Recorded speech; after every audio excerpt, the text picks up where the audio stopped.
I mistakenly sat in my sister-in-law's chair at a family gathering. When she saw me, she was filled with anger and confronted me, then slapped me hard across the face in front of the family. My brother supported her, and in that moment, I decided on revenge and to involve the police. But before the police arrived, something unexpected happened that changed everything. My name is Claire Thompson, and I'm a 28-year-old marketing specialist living in a cozy apartment in Dallas, Texas. I've always loved this city, the energy, the vibrant art scene, and the sense of community that pulses through every corner. My job keeps me engaged, and I take pride in my work, but the most cherished relationship in my life is with my younger brother, Ethan. Growing up, Ethan and I were inseparable. He was the little brother I always wanted, and we shared countless adventures together. I remember building forts out of blankets and exploring the backyard for hours, lost in our imaginary worlds. As he grew older, our bond only deepened. I had always thought that nothing could come between us, especially when he started dating. When Ethan introduced me to his girlfriend, Melanie, I was excited. She seemed perfect for him, charming, funny, and engaging. The first time we met was at a family barbecue. I remember watching Ethan's face light up as he spoke to her, and I couldn't help but smile. It was a joy to see him so happy. "Claire, you're going to love her," he had said, practically bouncing on his heels. "She's amazing." As the evening wore on, Melanie proved Ethan right. She had a captivating personality that drew everyone in. We laughed, shared stories, and I felt a wave of warmth. This was the woman my brother had chosen, and I couldn't have been more thrilled. But as the months went by, something changed. At first, I brushed it off as jealousy or insecurity. I was still adjusting to the idea of sharing my brother with someone else.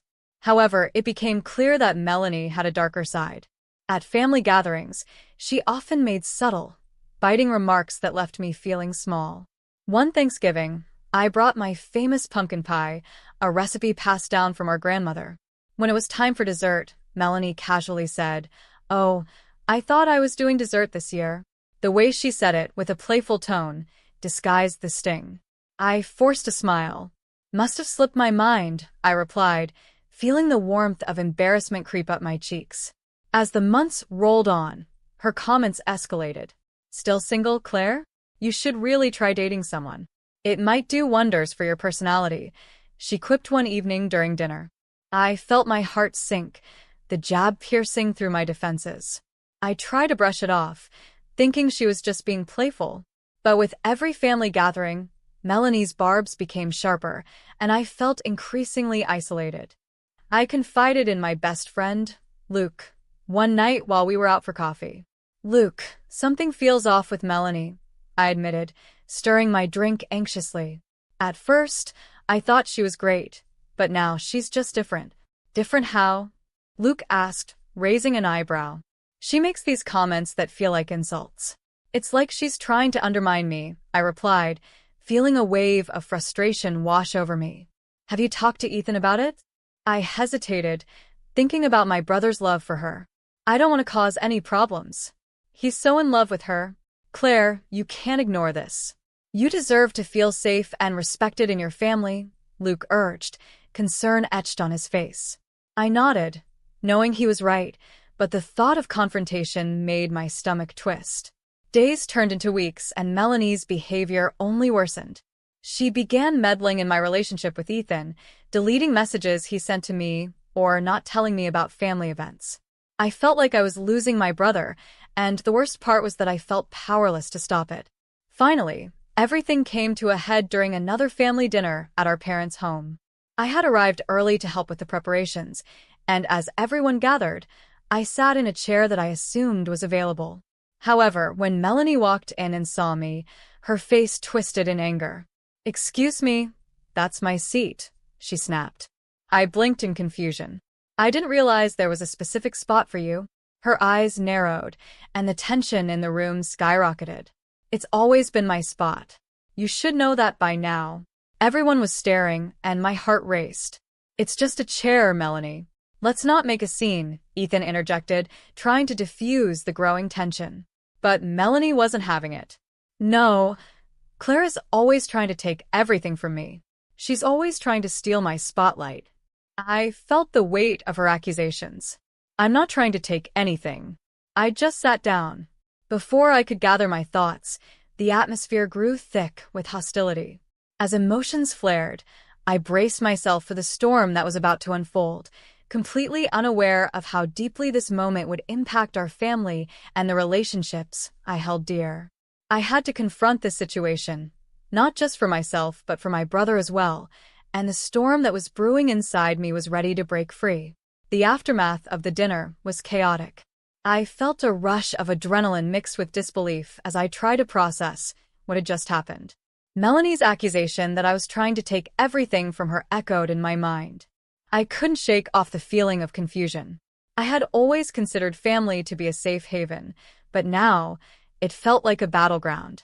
After the dinner, Ethan reached out to me the next day. His text read, "Can we talk? Melanie feels terrible about last night." I sighed, knowing he was trying to smooth things over. I wanted to respond with something witty, but instead, I replied, "Sure, I'd like to talk too." We met in a park that weekend, the sun shining brightly, but I felt a heavy cloud hanging over me. Ethan looked anxious as he approached, his brow furrowed. "Claire, I'm really sorry about what happened last night. Melanie didn't mean for it to escalate." I wanted to believe him, but the words stuck in my throat. "Ethan, it's not just about the chair. It's how she treats me. The comments she makes are hurtful." His shoulders slumped as he took a deep breath. "I know she can be a bit much, but you have to understand, she's under a lot of stress right now. Maybe we should just try to avoid confrontation." The disappointment surged in me. "Avoiding it isn't going to help, Ethan. I feel like she's pushing me out of your life. I don't want that." Ethan's eyes softened, but I could tell he was struggling. "I promise I'll talk to her. Just give it some time." Days turned into weeks, and the situation only got worse. I noticed Melanie becoming more aggressive during family gatherings. One afternoon at a barbecue, she sidled up to me and said, "So, Claire, still single? I bet you're just too picky." I felt the heat of embarrassment flood my cheeks. "I'm just focused on my career right now, Melanie," I said, trying to remain composed.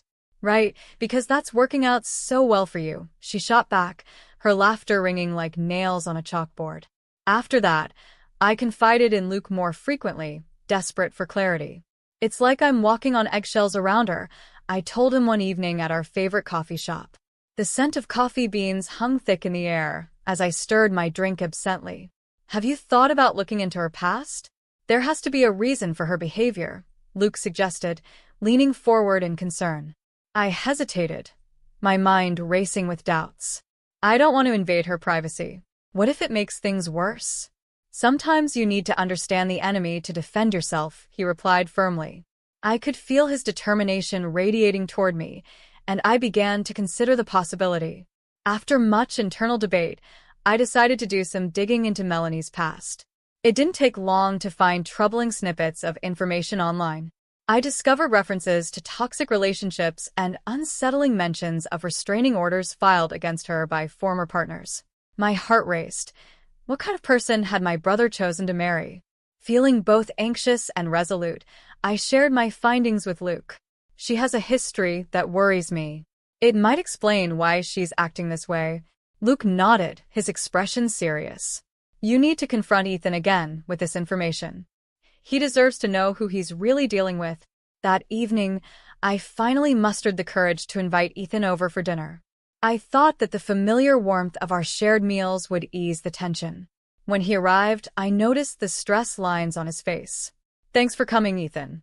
I made your favorite, chicken Alfredo," I said, trying to lighten the mood. "Thanks, Claire. It smells great," he replied, but I could see the worry etched in his eyes. Once we settled down at the table, I took a deep breath, knowing this conversation could change everything. "Ethan, I need to talk to you about Melanie again." His face darkened. "I thought we agreed to let things cool down?" "I wish we could, but I found out some things about her that worry me." "I don't think you truly understand who she is," I pressed, trying to keep my voice steady. "What do you mean?" Ethan asked, concern flickering in his eyes.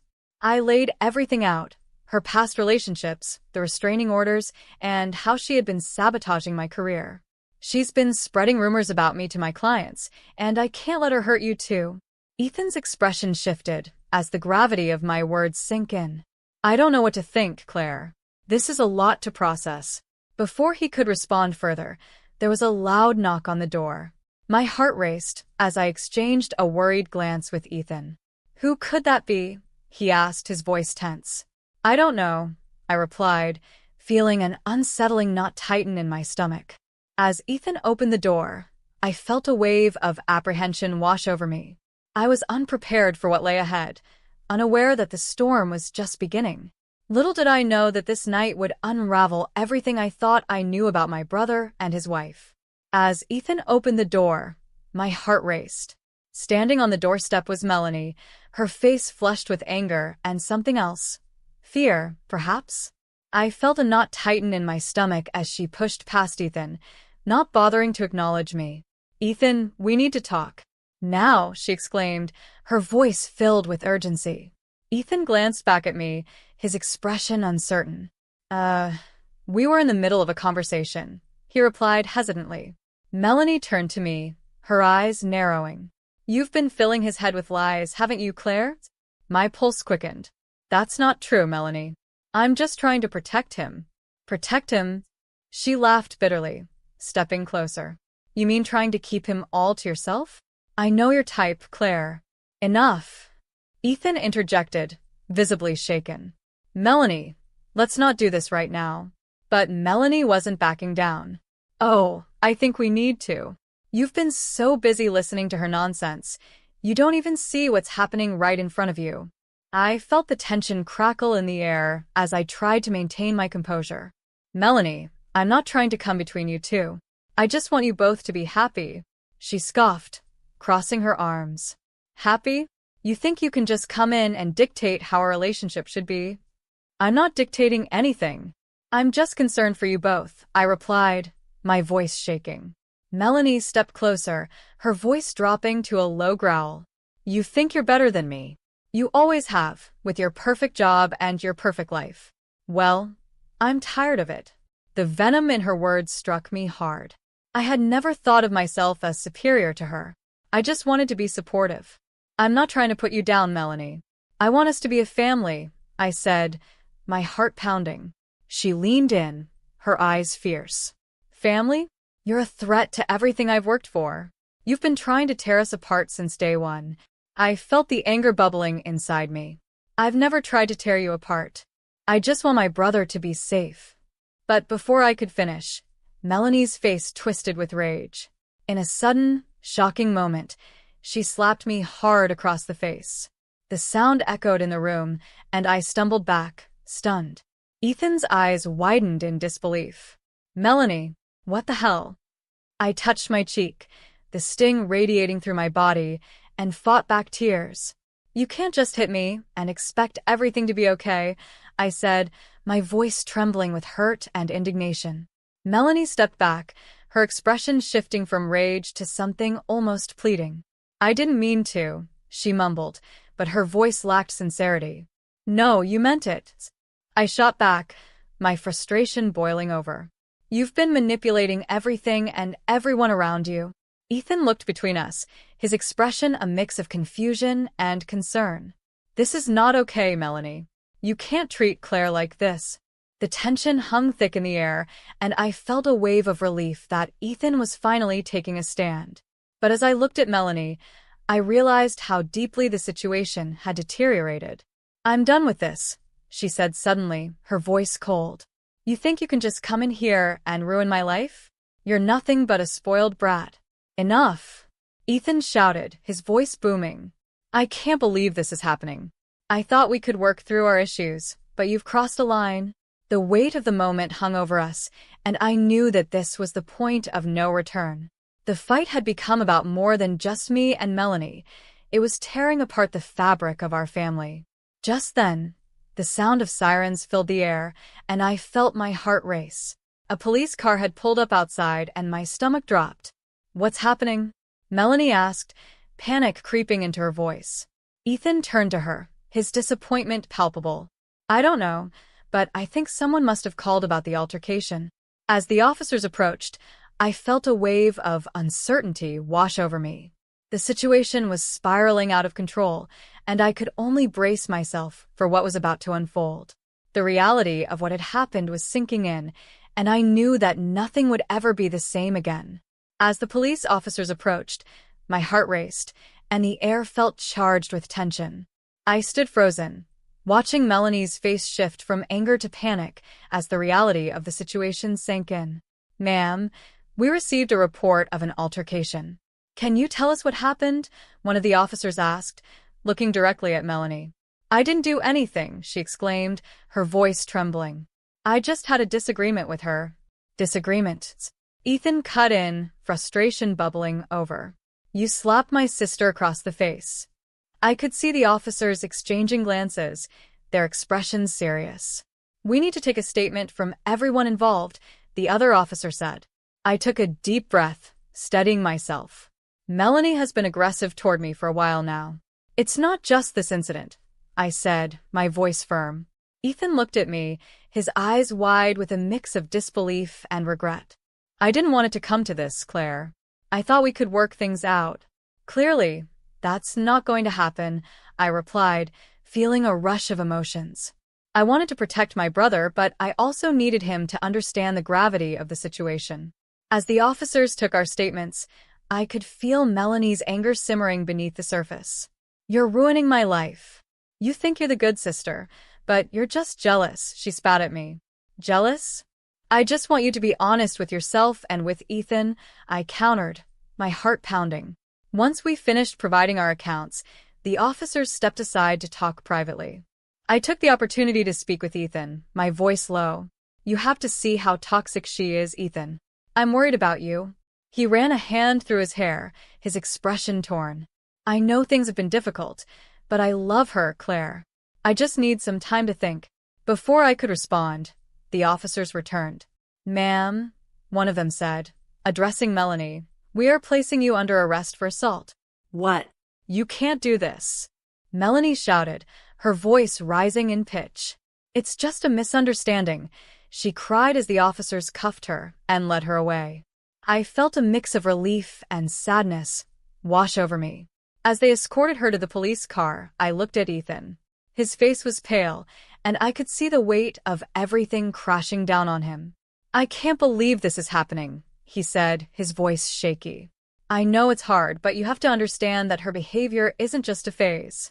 She's been manipulating you and pushing me out of your life," I said gently, trying to convey the urgency of the situation. The reality of the moment settled heavily around us. As the police car drove away, I felt a strange sense of finality. The woman who had once been so charming had turned into a figure of chaos and manipulation. In the weeks that followed, the fallout was intense. Melanie was charged with assault and later sentenced to 3 years in prison. I could see the toll it took on Ethan, who was left grappling with a whirlwind of emotions: anger, betrayal, sadness. Despite the heartbreak, I focused on rebuilding my life and my relationship with Ethan. We spent countless hours talking about what had happened, and slowly, he began to understand the depths of Melanie's manipulations. Luke was by my side throughout it all, his unwavering support helping me heal. One evening, as we sat together in my apartment, he took my hand. "You're incredibly strong, Claire. I'm proud of how you stood up for yourself." "Thank you, Luke." "I couldn't have done it without you," I replied, feeling a sense of gratitude wash over me. As I reflected on everything that had transpired, I realized that I had learned valuable lessons about love, loyalty, and the importance of standing up for myself. I had faced a toxic situation head-on and emerged stronger, more resilient than ever. Looking out over the Dallas skyline, I felt a sense of hope for the future. I was ready to embrace whatever came next, knowing that I had the strength to protect myself and the people I loved from toxic influences. Life was mine to shape, and I was ready to move forward.